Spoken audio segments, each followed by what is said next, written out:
Good afternoon, everyone. My name's Denise Shravell. I'm from MediaScope. Welcome to our Friday afternoon lab.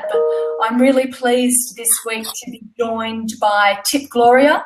Hi, Tip. How are you going? Hi. I'm very well, thanks, Denise. Thank you. Hi, Mike Zeederberg. Thanks for joining us. Hello. From Zuni, of course, and Simon Van Wyck.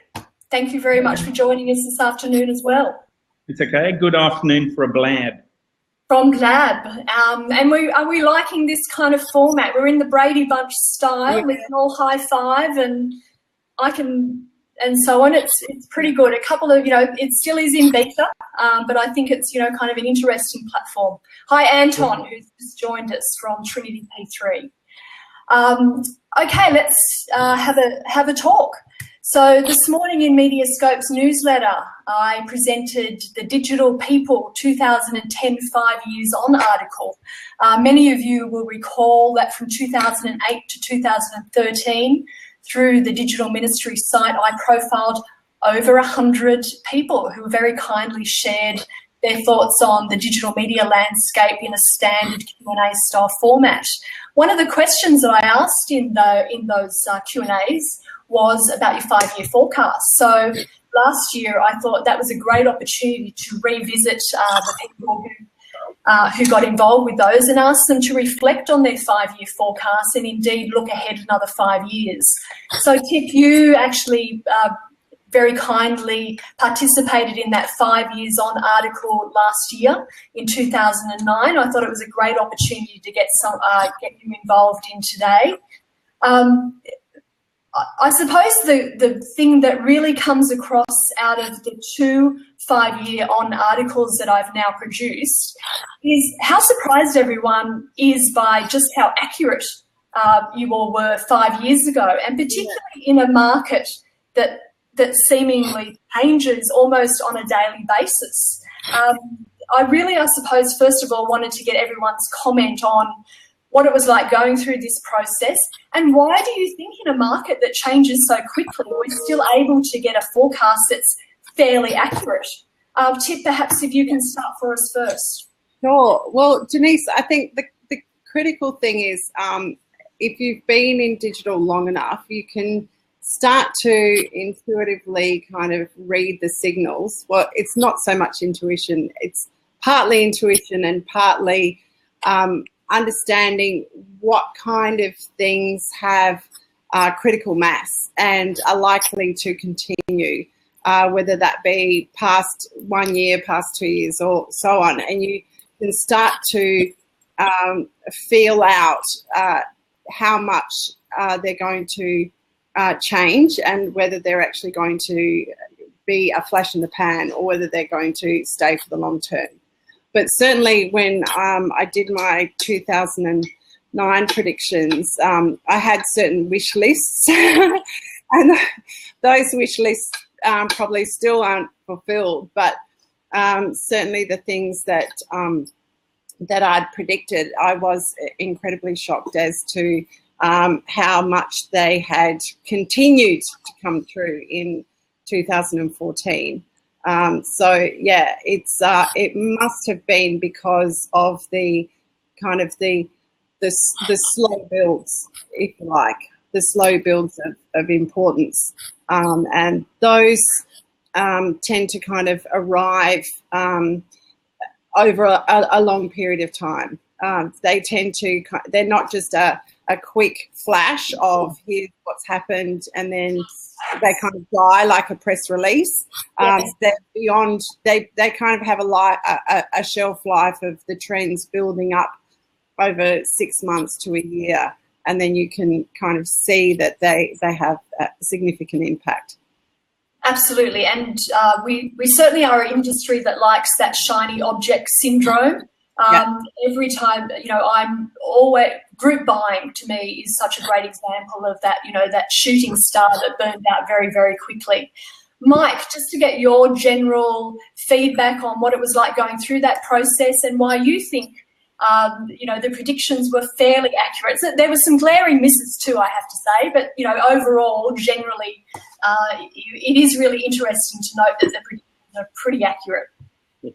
Yeah, I think for me, one of the things that it means is that none of us were particularly brave with what we were predicting.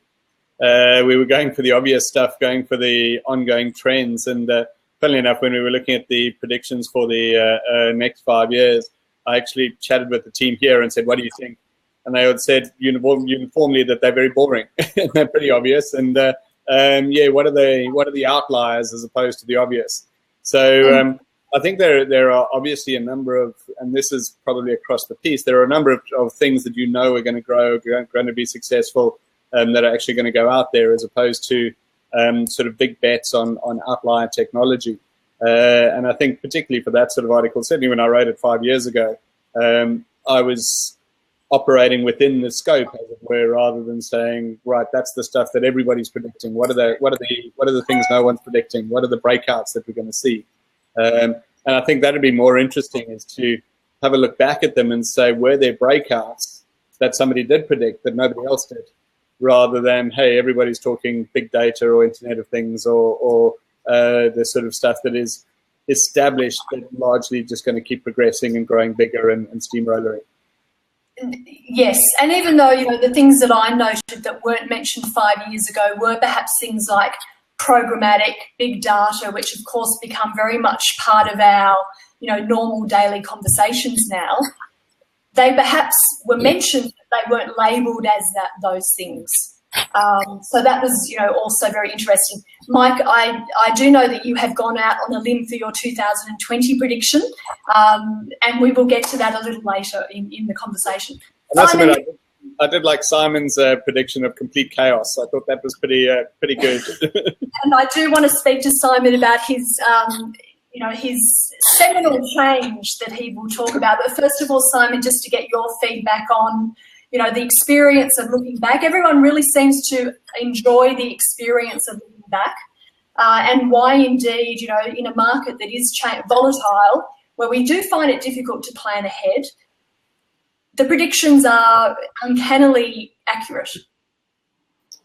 I think we're dealing with the meta. We all dealt with the meta trends, and they were 5 years ago reasonably obvious, and still are to an extent. It's not so much, and so in a way we're tarot card readers. Like, you can't be wrong.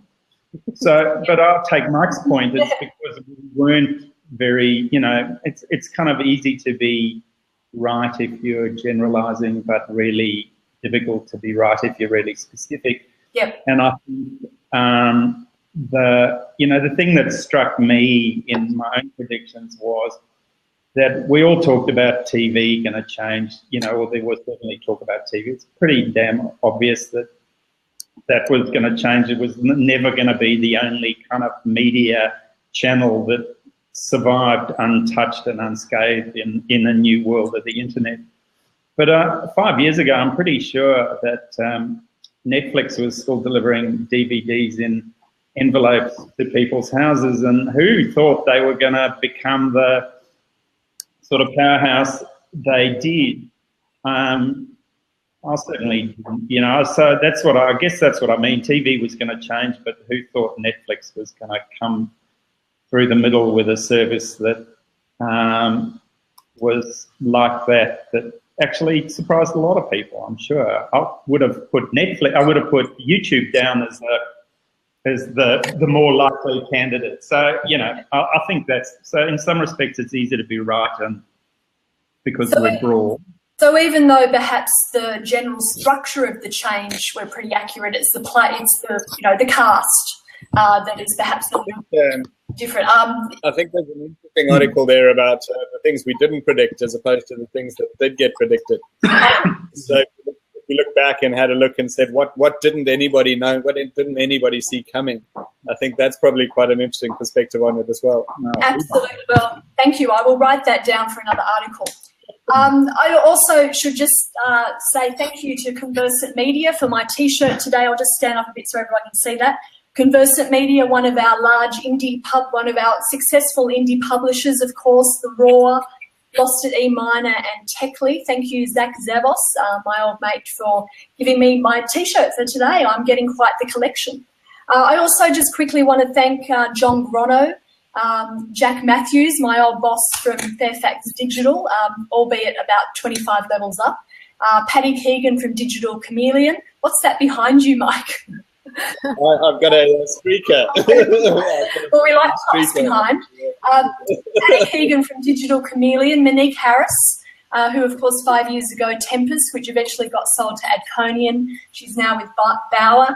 And the absolutely brilliant Sally Mills, who also commented on the article today. It really is a worthwhile read.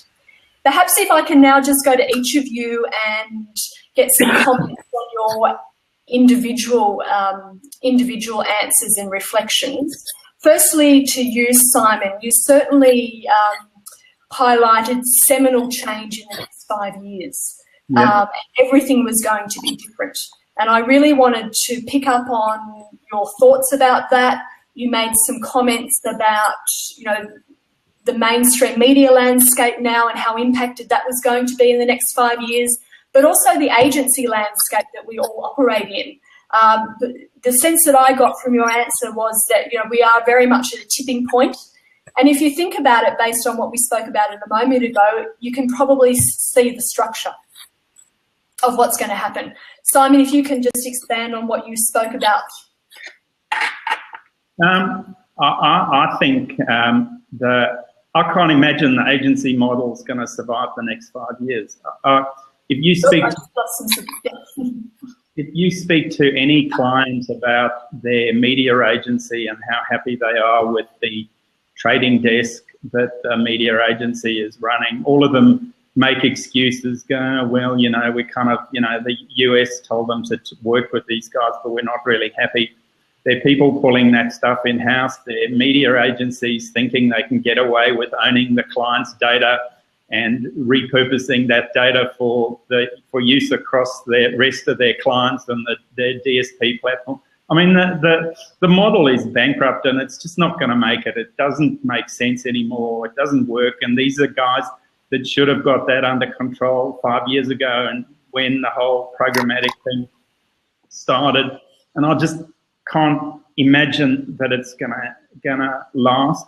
I think the other side of it is advertising used to be a utility. You know, somebody put an ad on going, there's a nice new product you might want, and it's a washing powder, the automatic washing machine or something like it, because it was useful. And then it's not useful anymore. But what is useful is Google advertising, because it helps you find stuff that you're looking for. And what is useful is being retargeted on Facebook because you probably forgot you went there in the first place. And we're seeing a rise in the application of utility in advertising. And then at the same time, if you look at the agency environment, I mean, how come ad blockers even started as a thing? They started as a thing because we just don't want that stuff. Yeah. We don't want pre-roll ads in front of our videos. We don't really want that kind of intrusion into our lives. And if you look then, I'm now bouncing around a bit, but you look at the rise of podcasts and you get a guy like Tim Ferriss who runs an ad at the beginning of his podcast and at the end of his podcast, and he knows his audience intimately. He runs that ad. The ad is of service to his community because they go, Jesus, I might buy that shirt, or that service sounds really interesting. I might use that. Everybody wins. The audience wins because they get something they didn't know about. Tim wins because he gets paid for the thing. Yeah. And the advertiser wins because they sell their product. That's advertising as a utility, and that's just not going to feed the mouths of an agency who really don't understand their audience anymore. You've got no diversity in advertising agencies. They're all full of white boys generally, you know, all about the same age. I mean, come on, you know, the average buyer of a car is 48 in Australia. The average new car buyer is 48. Find me a 48-year-old person in an advertising agency that's responsible for really understanding that. Well, it just doesn't exist anymore. So I think that model is going to crumble. Look at the media landscape in the past 12 months. Who hasn't changed their media account? I don't know. I just can't imagine it's going to be the same. And underneath that, the media landscape is changing so quickly. All the television stations wrote billions off their balance sheets. Suddenly we've got 1 million people or 1 million plus getting Netflix, no advertising. I mean, there's enormous structural change, and I just can't imagine that stuff is not going to be really different. Thank you, and yes, certainly the media agency landscape underneath enormous pressure. Part of me does think that, you know, clients are reaping what they've sown with pressures on margin and procurement coming into the picture.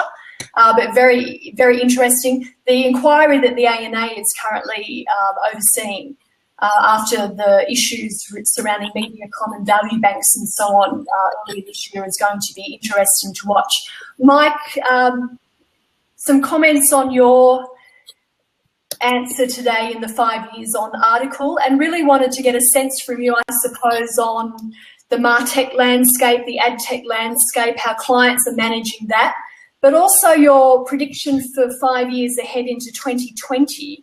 You did go out on a limb, and thank you for that, out on a limb in saying that voice was all of a sudden going to become something that was going to come on our horizon. And I think I pinged you earlier today saying late last night I did see an article that started to hint at voice as well. So, you know, Nostradamus to you. If you can, again, just give us some further views on that. Yeah. I think starting with the voice thing, and I have to give credit to Jackie in my office because she was the one who had said I was being boring and I should look broader, and we up as part of that. I think it's quite interesting because I was thinking back, and in 1998, I worked in a law firm in London as a techie, and they were saying that voice recognition is going to be the killer of the secretary, and they were experimenting with technology called Dragon Dictate, which was allowing the lawyers to dictate straight into PCs at the time, and that was going to kill off the entire secretarial staff, and off the back of that, they would save millions of dollars of overhead. So voice is a little bit like mobile in that it's been a long time coming. We're seeing a lot of hints in that direction now. I mean, you've obviously got Siri, you've got voice to text, which is becoming more and more sort of prevalent. You've got the opportunity where, and obviously there was the Google Glass experiment where that was largely based around a voice communication. I think the next 5 years we'll see it happening. I think one of the first places we'll see it is cars. I think we'll start talking to our cars around phone calls and navigation, and because there's a natural safety link there. Yep. My husband talks in his car now. Yeah. And I think that will then start setting the scene for voice to become more prevalent across all sorts of other spaces. So again, probably not that brave, but because there are certainly a lot of indicators pointing in that direction. But yeah, I think voice as an interface is going to be something we see grow significantly over the next while. Yeah. Interesting. I do agree with Simon in terms of the change in the ad tech landscape, and a lot of the stuff that we see through some of the education work we do is about digital and creative is now moving so much away from the big bad creative media campaign that happens 2 or 3 times a year and that drives all our sales, to being an integral part of business. It's baked into stuff we do all day, every day. We connect with our consumers. The difference between advertising and customer service is not that great. It happens over digital channels. That all feeds back into our product research and our consumer understanding, and all of that stuff means it's difficult to outsource. It's difficult to have people sitting on the outside who aren't embedded in that sort of process. So yeah, we're seeing it'll start with the social space, which we've seen already. More and more companies are all running their own social media, getting smarter at it, and it's no longer the intern who knows about Facebook who gets handed Facebook. There's a lot more engagement happening around that whole space with Facebook and how that fits together, and people understanding that your social voice is actually probably one of your more important brand voices, as opposed to, right, we're going to spend all this money on a TV ad, but we're just going to let every Facebook post go through the keeper.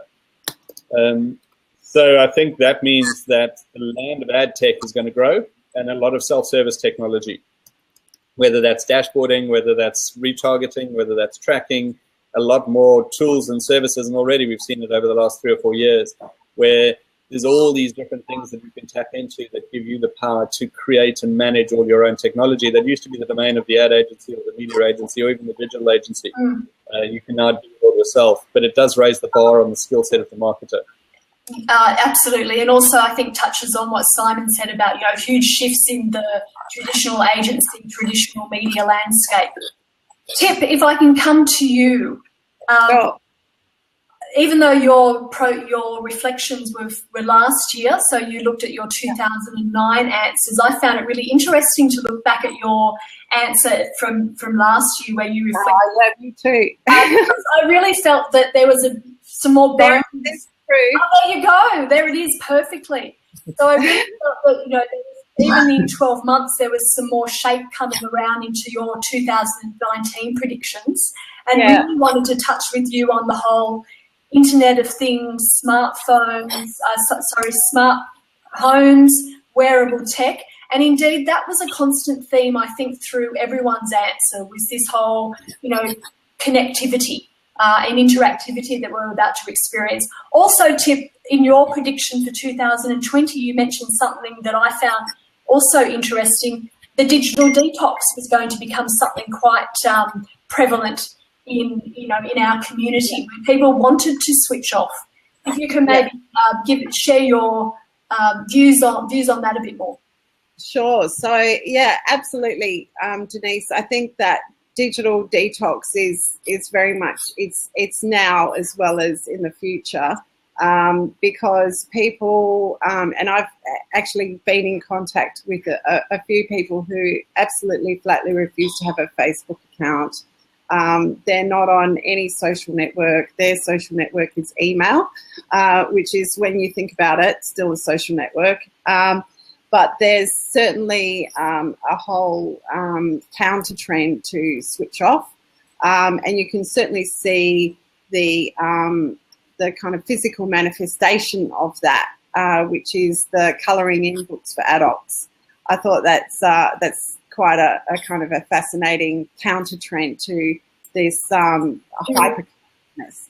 And just as in 2009 I predicted the iPhone kind of shaping all of digital interactions, definitely the Apple Watch in terms of the quantified self and the whole data tracking piece. I think that there's an underlying trend now for health, lifestyle, fitness, and quantifying that. Yep. And Anton has actually asked, will we all get the shits with all this connectivity? Yes. Thank you, Anton. Absolutely. I think that people have already got the shits with it, and certainly there's very high expectations placed on everybody to respond immediately. So there's this whole piece on what is considered polite in the hyper-connected digital society, and I think that there's some kind of manifestation of that is this rudeness of people not responding. So, and that's even with your friends or people you know, or people who you're interacting with. It's very much about this thing of when people don't respond to you, it causes rage and upset and all of these things. So it was very interesting. I tweeted out an article about that on Twitter and had huge responses like, oh my God, like I know exactly what you mean. This thing of how dare they not respond to me? I've texted them, I've done this, I've done that, and they're not responding. Like, and it's been half an hour. Yeah. So it is interesting that the two sides of the coin, hyperconnectivity and complete it is really interesting to see that kind of yin and yang and how that's going to play out. Marketers getting into the smart home, how is privacy going to play out with that? Tip. Yeah, well, I think that it's all very interesting, and someone's also asked kind of to that question. Yes. Tadpole has asked, do you think consumers feel stalked by the interaction of brands? Yes, I do think. I think they feel stalked now. But I think that there needs to be a more transparent conversation going on about how, by you giving over information, that you will actually get better quality of communications from brands. So Facebook is not very transparent about how it uses your personal data to sell to brands. And I think, that's why consumers feel so stalked, because they don't understand the whole kind of background that's been going on. So I think that people do feel quite stalked, and there is this idea of, the balance between utility, which is what Mike's just been talking about, and then offering that utility and service in trading the individual data for that. So it's about being more transparent in that process will actually calm people's fears and also allay them in terms of the Internet of Things and the home is going to be a huge deal. And that was another theme I think that came through on a lot of the answers, was that trade-off. I will get your content in return for giving you a little bit of trusted information about me. It is certainly going to be very interesting. Thank you to Tony Sims, Tadpole, who's watching us live for that question. Is there any other comments anyone would like to make on the market in general, or again the article that you contributed to today, before we get on to our media weeks? Well, I just wanted to say, sorry, Simon. In response to Tip's stuff, I think what we're seeing is consumers are becoming a lot more aware of the commercial reality of what their data is worth, and therefore what the trade-off is. So, and I mean, even through the process of Simon talking about ad blockers and that sort of stuff, you're suddenly aware that I have to pay for this somehow. And we're seeing this with things like YouTube Red and the launch of subscription services. And there is a lot more understanding of, I'm giving you my data and you're giving me this, and where that mutual benefit point lies, as opposed to before that was, I expect TV to be for free, but I get annoying ads. I haven't connected the dots. I think now everyone's starting to connect the dots. Yes. Right, I can get that for free, but it's going to come with ads. If I pay for it, then I expect it not to come with ads. And hence the rage at people like Foxtel, where I'm paying for it, but I'm still getting ads. That's not part of my trade-off. Exactly. Yeah. And Tim on Twitter making the comment that older consumers feel stalked, but his kids don't see it that way. And Tip answering that as well, saying that, yeah, she experiences that too. Simon, you were wanting to add something else.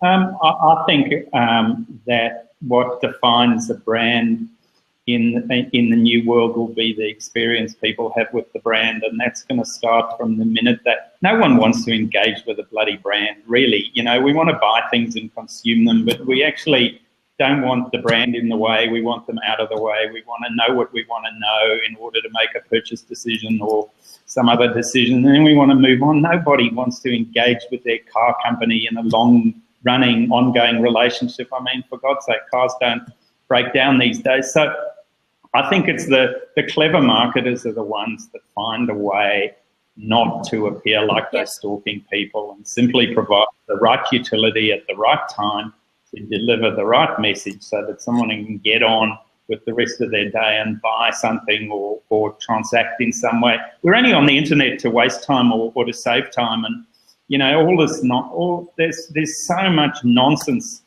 spoken about advertising. At the end of the day, our job as advertisers is to put the right message in front of someone when they're ready to transact, and no, not before and not after. And the quicker agencies understand that their job is to deliver that utility, the more chance they've got of getting ahead of what's going to happen anyway.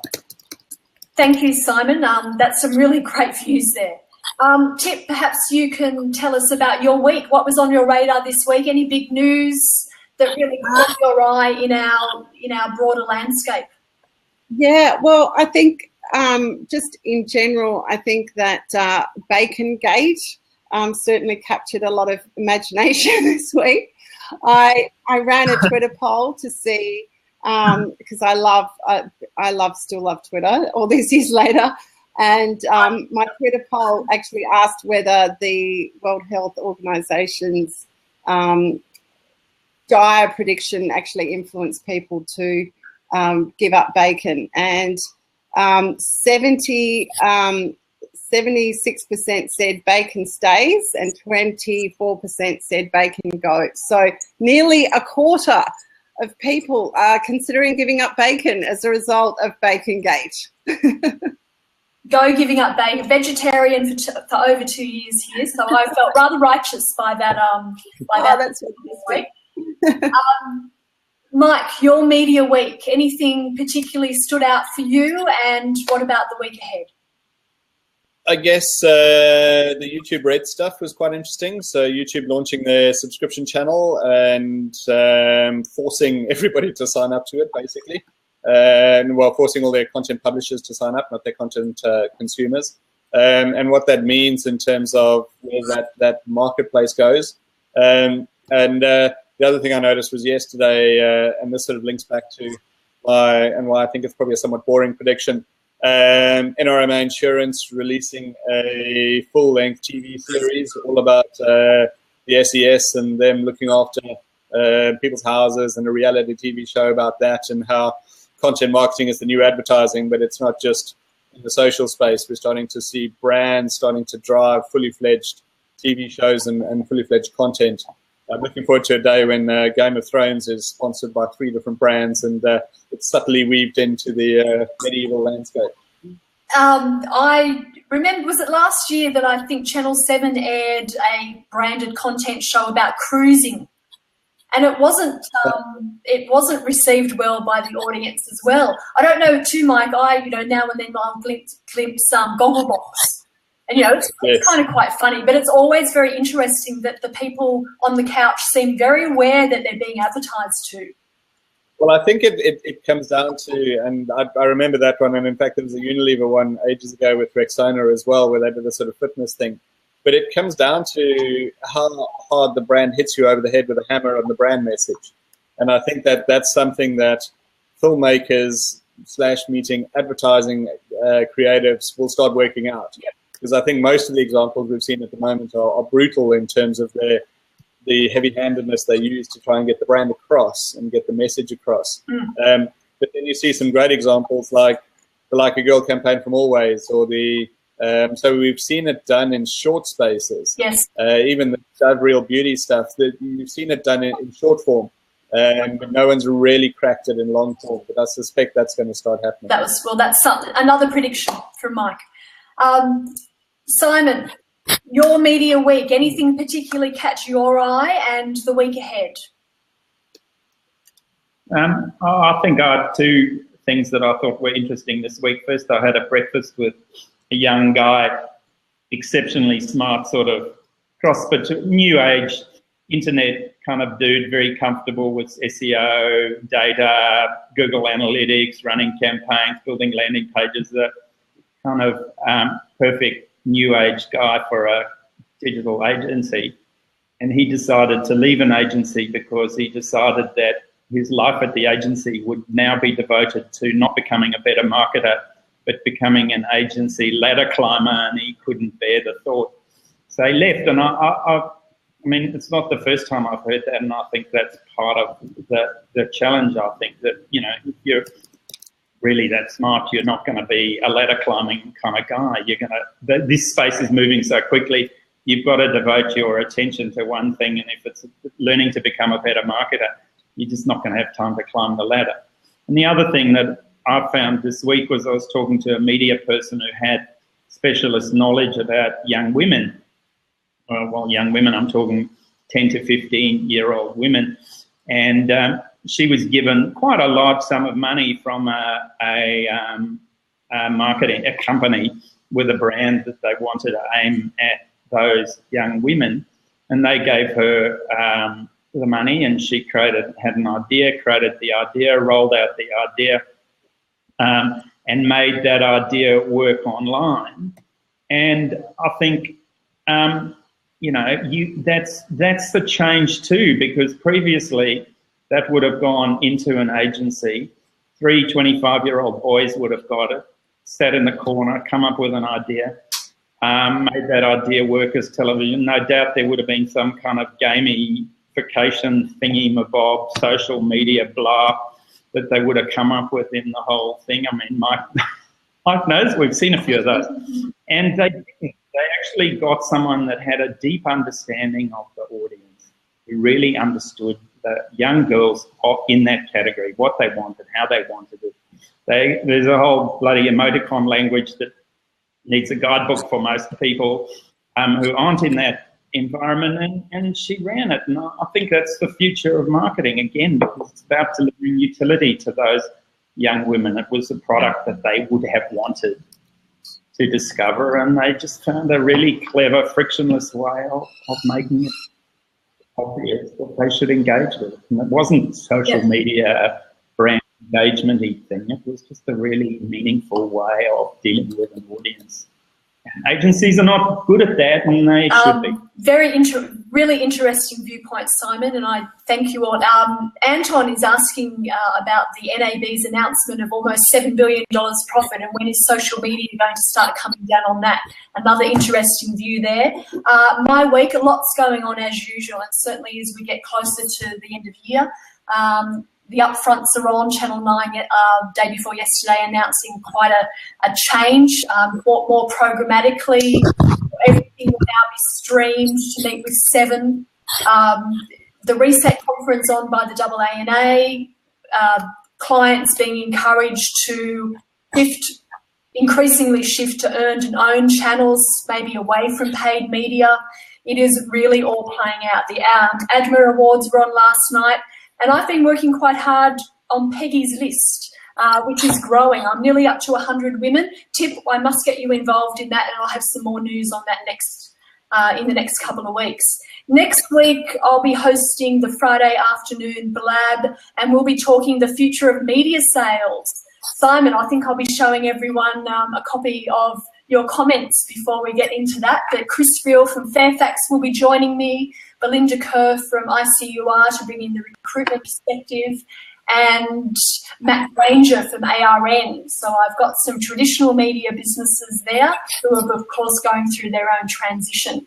But thank you very much, everyone, for joining, not only the audience, Tony, Dana, Anton, Tim, Nicholas, and those that I also don't know. Wonderful to have you. But Mike, thanks so much for joining us this afternoon.